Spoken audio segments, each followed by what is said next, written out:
Cure, pure, rare model Telangana మొత్తాన్ని 3 జోన్లుగా విభజించి develop చేయాలనేది plan. Number 1 cure, core urban region economy. ఇది మన హైదరాబాద్ ఓఆర్ఆర్ అంటే ఔటర్ రింగ్ రోడ్ లోపల ఉండే ప్రాంతం. ఇక్కడ ప్లాన్ ఏంటంటే పొల్యూషన్ రిలీజ్ చేసే ఫ్యాక్టరీలు ఇక్కడ ఉండొద్దు. ఇక్కడ కేవలం సర్వీసెస్ ఉండాలి.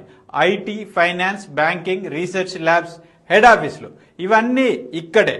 దీన్ని ఒక నెట్ జీరో సిటీగా, పొల్యూషన్ లేని వరల్డ్ క్లాస్ సిటీగా మార్చాలనేది క్యూర్ విజన్. ఇక next pure, peri urban region economy. ఇది ఓఆర్ఆర్ నుండి త్రిబులార్ మధ్యలో ఉండే ప్రాంతం.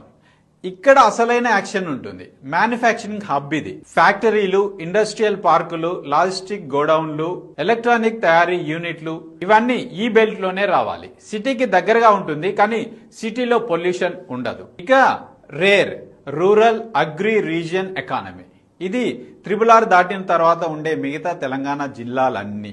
ఇక్కడ ఫోకస్ అంతా అగ్రికల్చర్, గ్రీన్ ఎకానమీ అంటే కేవలం పంటలు పండించడమే కాదు, ఫుడ్ ప్రాసెసింగ్ యూనిట్లు పెట్టడం, విలేజ్ టూరిజం, అగ్రిటెక్ స్టార్టప్స్, ఇలా పల్లెటూర్లని ఆర్థిక శక్తి కేంద్రాలుగా మార్చడం. సింపుల్ గా చెప్పాలంటే హైదరాబాద్ క్యూర్ అనేది బ్రెయిన్, ఆలోచనలు, సర్వీసులు. ప్యూర్ అనేది మజిల్, తయారీ, పరిశ్రమలు. రేర్ అనేవి హార్ట్, ఆహారం, పచ్చదనం. ఈ 3 కనెక్ట్ అయితేనే బాడీ సూపర్ ఫాస్ట్ గా పరిగెడుతుంది. అంటే తెలంగాణ సూపర్ ఫాస్ట్ గా పరిగెడుతుంది.